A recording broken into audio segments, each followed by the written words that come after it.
Bueno, seguimos en este programa renovado de verano, este programa que se llama ¿En dónde estamos? Programa que tiene una pregunta como nombre.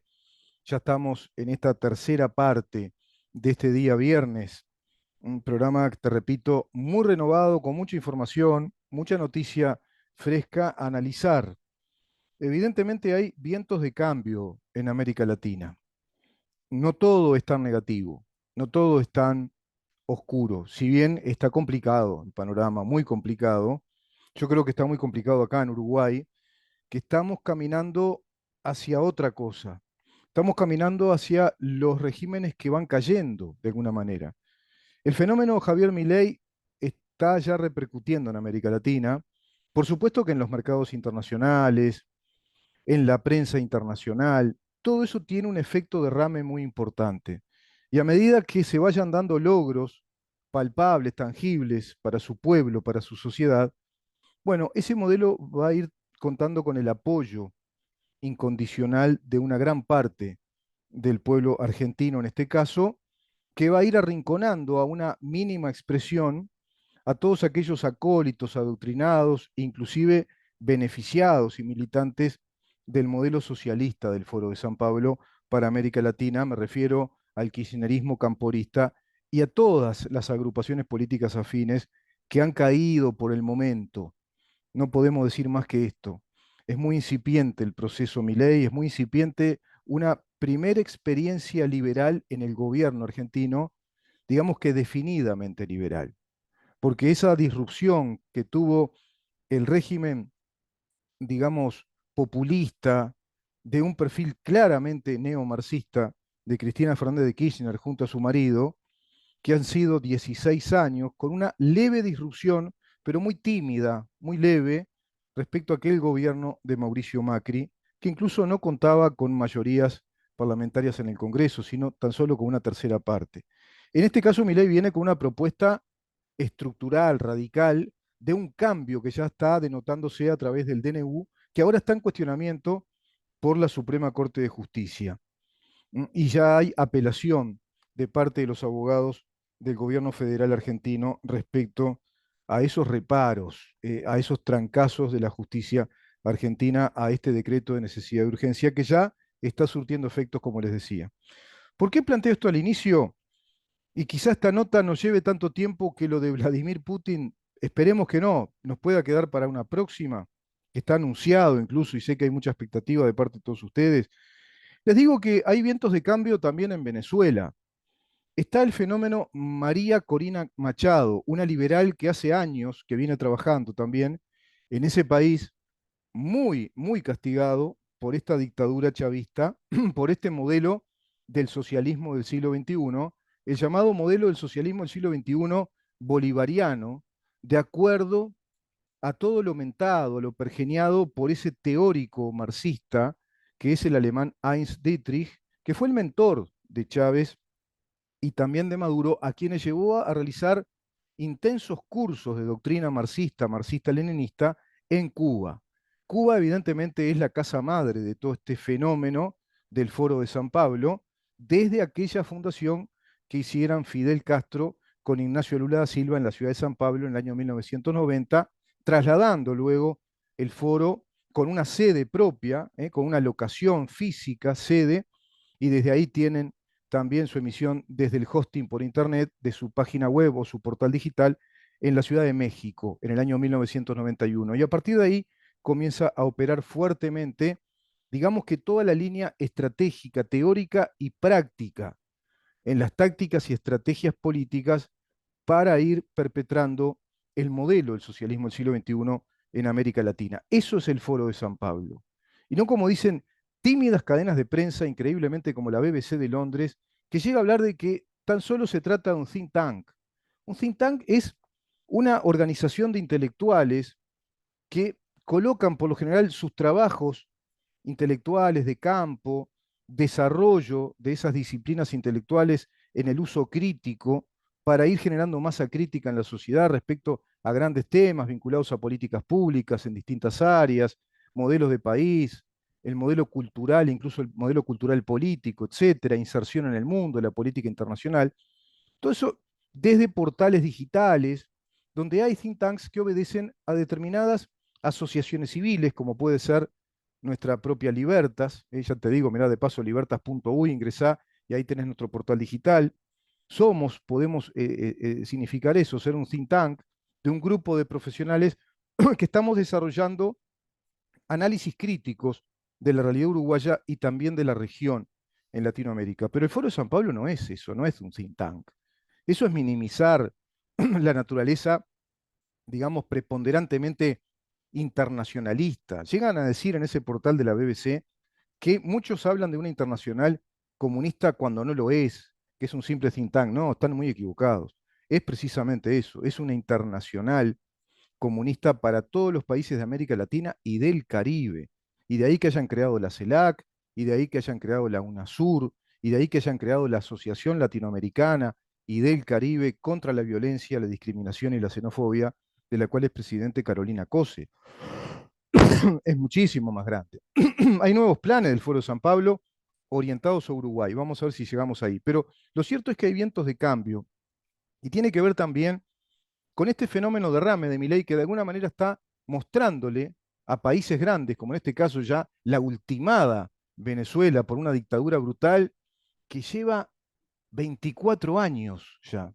En el año 1999, del 99 al 2013, gobierna esa primera etapa de la dictadura socialista marxista Hugo Chávez. Y a su muerte, sobrevenida por una enfermedad terminal, por un cáncer, aparece esta figura de Maduro que es prácticamente un émulo hasta en el tono del habla y digamos que en la narrativa que va planteando, hace muy poco tiempo dando un mensaje, digamos que venturoso para ellos respecto a los planes del Foro de San Pablo. Lo cierto es que parecería que se cae a pedazos la estructura interna de su gobierno porque la situación de Venezuela no da para más. Es comparable a la situación argentina. Argentina estaba llegando a esos niveles o quizás llegó. Si hablamos de 45% de pobres, es decir, hablamos de hambre, estamos hablando de un país de prácticamente 50 millones de habitantes con un 45% de pobres, es decir, de hambres, que se están dando de bruces contra el piso, que no tienen chance de salida, que no hay perspectivas, que no hay horizonte, con un prácticamente 10% de indigentes, con un estancamiento de la productividad a nivel nacional, porque del año 2011 solo hay 6 millones de trabajadores más o menos en esa zona gris llamada el mercado laboral en blanco, con otros 14 millones prebendados por el Estado desde ese modelo asistencialista, brutalmente asistencialista, parasitario y a su vez sometedor de ese pueblo al que obliga a depender de esos planes, que al principio para muchos, descerebrados, acríticos, eso que es el común de la masa popular, les parece que es algo positivo, pero claro, al no entender nada de economía, no se dan cuenta que eso va a ir deteriorando severamente todo el aparato productivo, la generación de riquezas, el incremento del Producto Bruto Interno, la capacidad de relacionarse en lo que hace al comercio internacional con buenos productos, con buenas ofertas, a su vez crear infraestructura, etcétera, y un Estado que es muy costoso para la actividad privada, máxime cuando se le impone incluso la brujería financiera económica de un cepo cambiario, país de laboratorio, cepo cambiario que toma del modelo de Chávez. Ese modelo del cepo cambiario se instala precisamente en Venezuela. Venezuela que viene a ser la segunda casa, la casa madre es Cuba, y la réplica del modelo cubano es Venezuela ya consolidando el socialismo del siglo XXI, irradiando fuertemente toda esa experiencia política hacia el Foro de San Pablo. Son los países líderes del Foro de San Pablo cuando hablamos de Cuba y de Venezuela. Pero se van sumando otros. México con una fuerte línea también progresista, marxista, neomarxista, en ese ecosistema psicomarxista o psicomarxista político. Bueno, lo cierto es que en Venezuela aparece la figura de Marina Corina Machado, que hace muchos años que lidera las encuestas públicas, y se da en estos momentos unas elecciones internas muy, digamos, escabrosamente complicadas de parte de esta dictadura de Maduro.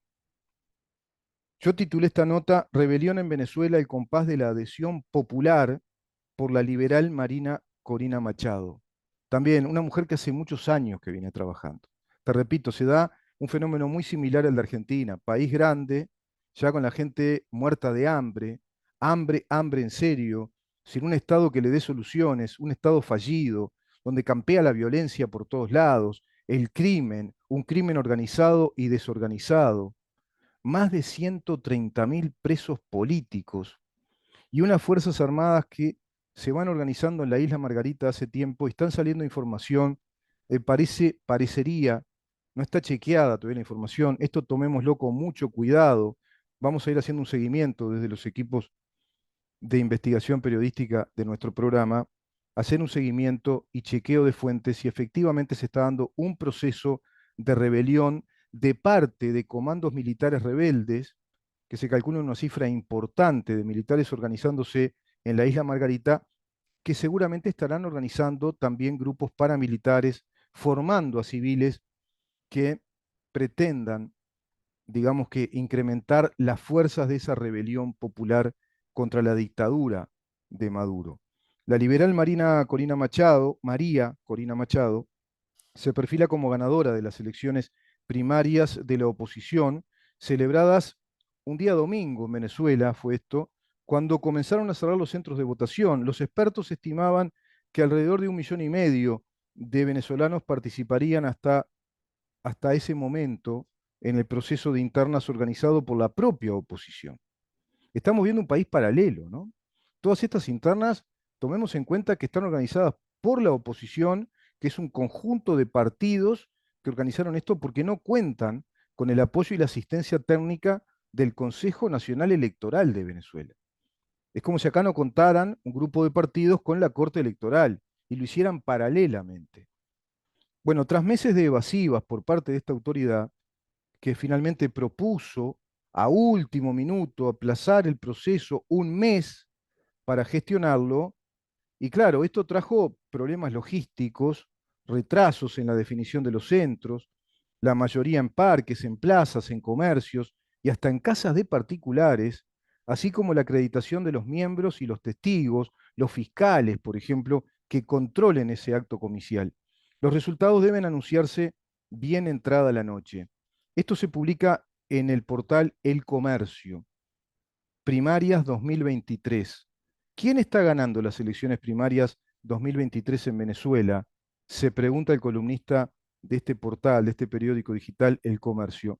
Los resultados de la encuesta Frequency 58 revelan un claro liderazgo por parte de María Corina Machado en las preferencias electorales, con un impresionante 68% de intención de voto en el contexto de esas fuerzas opositoras al régimen de Maduro. Estos últimos números consolidan su posición como la favorita entre los candidatos presidenciales desde la oposición, si acaso se dieran, digamos, y se dieran también con C, a que existan verdaderas elecciones nacionales de carácter democrático, cosa que no hace esta dictadura bolivariana que ya lleva 24 años en el poder, desde el año 1999. No olvidemos que en el 90 se funda el Foro de San Pablo, en el 91 presenta sus cartas credenciales, sus estatutos internos organizativos y a su vez también su carta de principios doctrinarios, que se van a dar en un congreso, además, oficialmente, que si no me equivoco es el congreso número 23.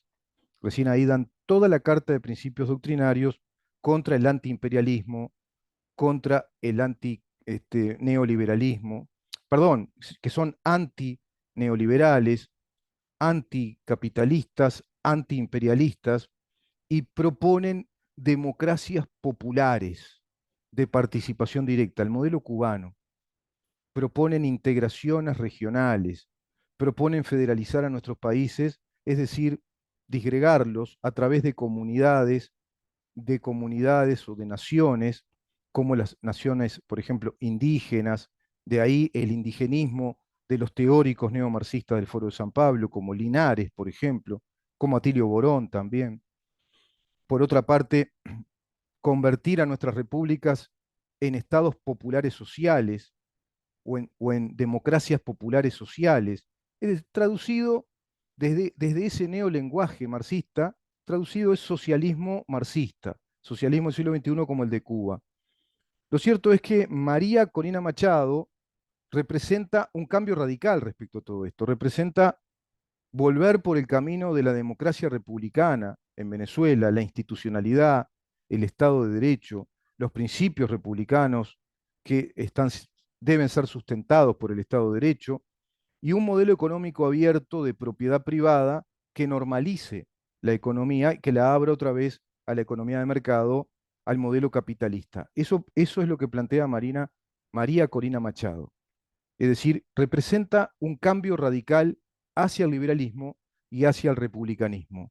Digamos que parangonable en ese sentido a la propuesta de Javier Milei en Argentina, quien demostró que es posible llegar, pero te repito, con esas características propias de estos países grandes, con multitudes muertas de hambre, sin perspectiva, sin horizonte, que ven a sus hijos y a sus nietos forzosamente emigrar, como esos 7 millones, por lo menos, de venezolanos que se fueron también, gente que muere de hambre, no hay medicamentos, no hay atención médica, es un estado fallido.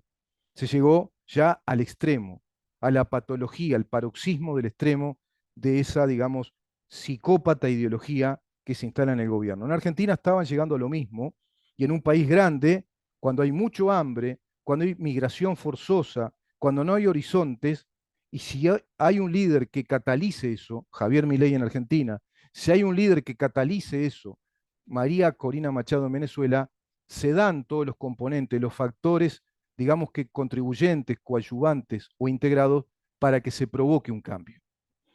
Esas son las características que se van dando en estos países para ir entendiendo estos vientos de cambio, que hasta ahora en Venezuela son insinuaciones, son primeros indicios que está mostrando la población, un grupo de militares rebeldes organizados, y las encuestas que dan a María Corina Machado como abrumadora candidata, digamos, gananciosa, exitosa, si acaso ocurrieran elecciones libres y democráticas en Venezuela, compitiendo electoralmente como correspondería que lo hicieran el oficialismo de la dictadura de Maduro con una opositora como María Corina Machado. De ahí que se explique que esta postergación de la interna rápidamente viene, digamos que secundada o viene secundada por una narrativa política de una presunta o posible invasión de Venezuela a Esequibo, que son prácticamente 2/3 partes de Guyana, planteando, yo creo que una escaramuza o un simulacro de conflicto para detener la tensión interna de Venezuela, una maniobra distractiva que hasta ahora quedó simplemente en una negociación que está llevando a cabo directamente la Corte Internacional Penal y así veedores internacionales respecto a lo que pueda suceder ahí, donde se quedaron tranquilitos. Fue un intento, creo yo, un intento de un gobierno ya fallido, dentro de un Estado fallido, un gobierno criminal con más de 130.000 presos políticos en campos de concentración, no se sabe qué tratamiento tienen, hay informes de Bachelet incluso de violación de derechos humanos, de graves violaciones de derechos humanos en esos campos del SEBIN, que es la fuerza militar concentradora, como si fueran campos de concentración al estilo de los campos de concentración cubanos o aquellos pogroms que hacían los nazis, terribles, ¿no? La patología brutal del exterminio masivo de disidentes, por un lado, de la comunidad judía en distintos países de Europa que salieron a buscar los nazis para exterminar sistemáticamente. Los rusos lo mismo, hicieron los mismos planes, aplicaron, replicaron esos pogroms también en Rusia, y estos regímenes vuelven con lo mismo, porque es la misma ideología psicópata, que lo que pretende es eliminar a lo que a esa ideología considera el enemigo, con el que no tiene que discutir nada ni intercambiar nada, porque vienen a construir un modelo diametralmente opuesto al de una república democrática. Claro, está muy por encima María Corina Machado de los para mí inútiles opositores que eran también de centroizquierda, digamos que unos progresistas al estilo del actual presidente que tenemos, el progresismo del Partido Colorado por dentro, lo que representa Robert Silva, por ejemplo, lo que representan los sectores progresistas del Partido Nacional, desde la línea de Argimón y del presidente actual, lo que representaban las líneas de, bueno, el malogrado senador Gustavo Penadez, lo que representa la línea progresista neomarxista del Partido Independiente. Todo eso representaban, Enrique Capriles y aquella oposición, en gran medida culpables del advenimiento de este modelo radical del marxismo socialista al estilo ya cubano, remozado en esa especie de chatarrería semántica tuneada del socialismo del siglo XXI, entremezclando, digamos que la revolución cultural marxista, el modelo marxista cultural gramsciano, entremezclado con la receta y la estrategia del modelo marxista-leninista o marxista-estalinista. Enrique Capriles se sitúa en segunda posición con un 7,3%, muy allá abajo, seguido por Freddy Superlano, quien retirado todavía cuenta con el 6,8%. Pues aparece por acá en ascenso una figura como la de Carlos Prosperi, quien ha ganado popularidad en las encuestas tras la retirada de 3 de sus competidores, configurando así un panorama electoral dinámico y en evolución, dice este informe. En paralelo, en la plataforma online de Infonegocios Miami, María Corina Machado destaca no solo como líder de intención de voto, sino también como la única probable contrincante del actual presidente Nicolás Maduro, con una impresionante aprobación ya en estos tiempos que supera el 75%. Le ganaría por goleada, que supera el 75%. Y eso Maduro y su equipo lo saben. ¿Cuándo son las elecciones primarias en Venezuela 2023? Bueno, ocurrieron el 22 de octubre. Fueron llevadas a cabo estas elecciones primarias con el objetivo de seleccionar al candidato unitario, que quede un candidato dentro de esa oposición que compita las elecciones presidenciales si acaso el gobierno de Maduro aceptara ir a elecciones abiertas como corresponde. El proceso electoral, que se desarrollará desde las 8 a.m. a las 4 p.m., brinda a los votantes la oportunidad de participar activamente en la elección del líder que representará a la oposición en la contienda presidencial. Lo cierto es que María Corina Machado ganó por más del 75%, mucho más. Y es evidente que en las encuestas a nivel nacional también ya le están dando mucho más. Algunas encuestas dan el 82, 85% de aprobación para María Corina Machado si hoy fueran las elecciones contra el régimen de Maduro, es decir, elecciones presidenciales a nivel nacional. Es evidente que estos son los factores que contribuyen a estos vientos de cambio. Países grandes, ultimados por dictadura, mucho hambre, Estado fallido, sin horizontes, con migraciones forzosas, emigración forzosa de 7, 8 millones por lo menos ya en Venezuela, donde se quiebran, se desgarran las familias. Es un proceso realmente traumático, con más de 130.000 presos políticos, sin libertad de expresión, sin libertad de pensamiento, sin libertad de asociación, sin alternancia en el poder. Es un modelo tiránico, totalitario, como lo es todo modelo marxista, socialista marxista ya encumbrado en el poder del Estado. Es impresionante, ¿no? La rebelión en Venezuela al compás de la adhesión popular de María Corina Machado. Se habla de grupos militares que están haciendo una especie de alzada, de rebelión, digamos, contra el gobierno de Maduro. Vamos a ir chequeando esa información. Están saliendo videos que van viralizando en TikTok, y que me llegan, me acercan varios oyentes e investigadores incluso, investigadores que podríamos decir que son de un perfil académico de inteligencia militar. ¿Cuántos componentes militares tiene Venezuela? ¿Cuántos tanques en total tiene Venezuela? Bueno, estuve sacando acá una información. Específicamente, el ejército venezolano dispone de unos 174 tanques medianos, T-72B1, el Giant, actual Nexter, el AMX-30B y 107 tanques ligeros, el BAE Land Systems Scorpions 90 y el Giat AMX-30C90, que forman parte de la dotación de las brigadas blindadas, una de las caballerías blindadas, perdón, de batallones de una brigada de infantería. Esta información es del 3 de noviembre del 2023. ¿Cuántos componentes militares tiene Venezuela? La Fuerza Armada Nacional Bolivariana, abreviando la FANB, es la institución armada al servicio de la defensa de Venezuela y se constituye por 5 componentes: Ejército Bolivariano, Armada Bolivariana, Aviación Militar Bolivariana, Guardia Nacional Bolivariana y un cuerpo especie de ayuda llamado, bueno, Portal de Fuerza Armada Nacional. La aviación militar bolivariana era la que viajaba, tenía integrantes que viajaban con los agentes Al-Quds en aquel avión en Rasur. ¿Se acuerdan? Que fue secuestrado, es decir, quedó retenido por la justicia argentina, tanto por un juez como por un fiscal, y hoy por hoy tiene un pedido con el cual cumplió el gobierno argentino, el actual gobierno, un pedido de decomiso y envío de ese avión a los Estados Unidos. Un avión de una empresa Testaferro, de empresas iraníes. Ese avión que traía precisamente tripulantes, agentes especializados en tareas, en estrategias de espionaje y acciones terroristas para provocar conflictos.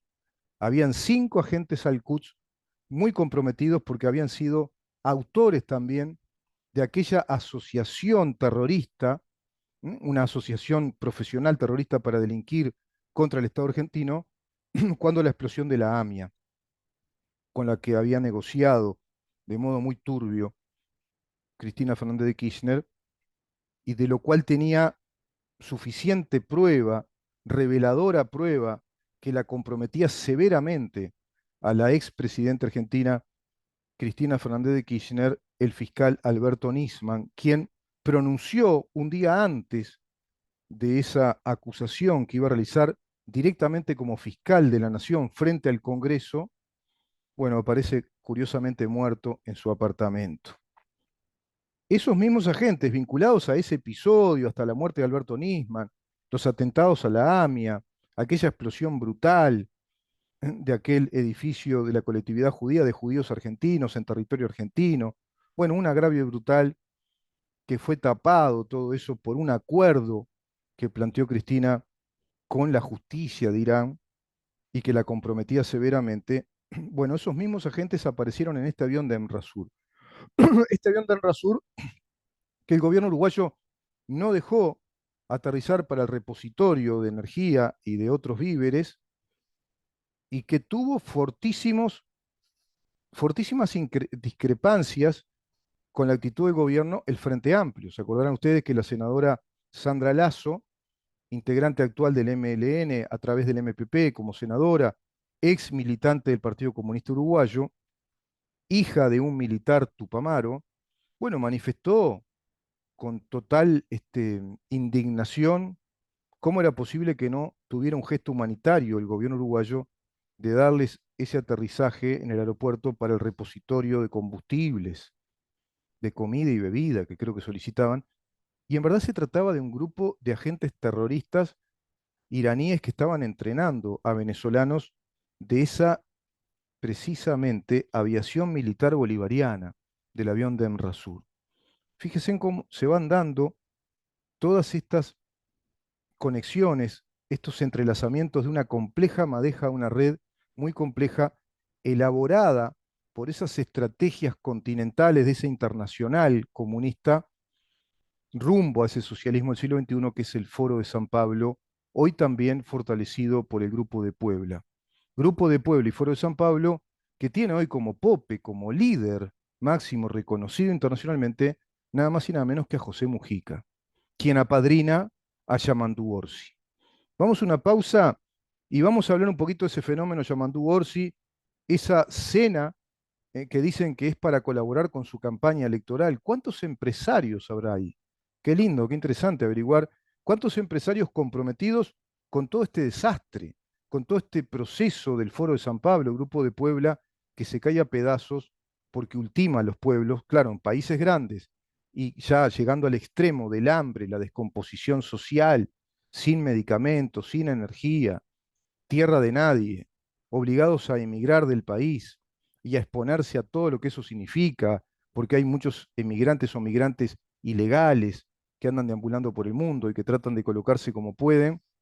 Bueno, todo ese universo ideológico, ese ecosistema psicomarxista, representa Yamandu Orsi y representa la posible o eventual vuelta al gobierno del Frente Amplio conjuntamente con el PCNT y la FEU. No olvidemos eso, para profundizar aún más la construcción cultural marxista de este país que, como diría el eminente profesor y escritor, periodista Rodolfo Fattoruso, parece que ya de esta situación no se vuelve fácil. ¿Estaremos en un punto sin retorno? Quédate ahí. Vamos a una pausa y continuamos.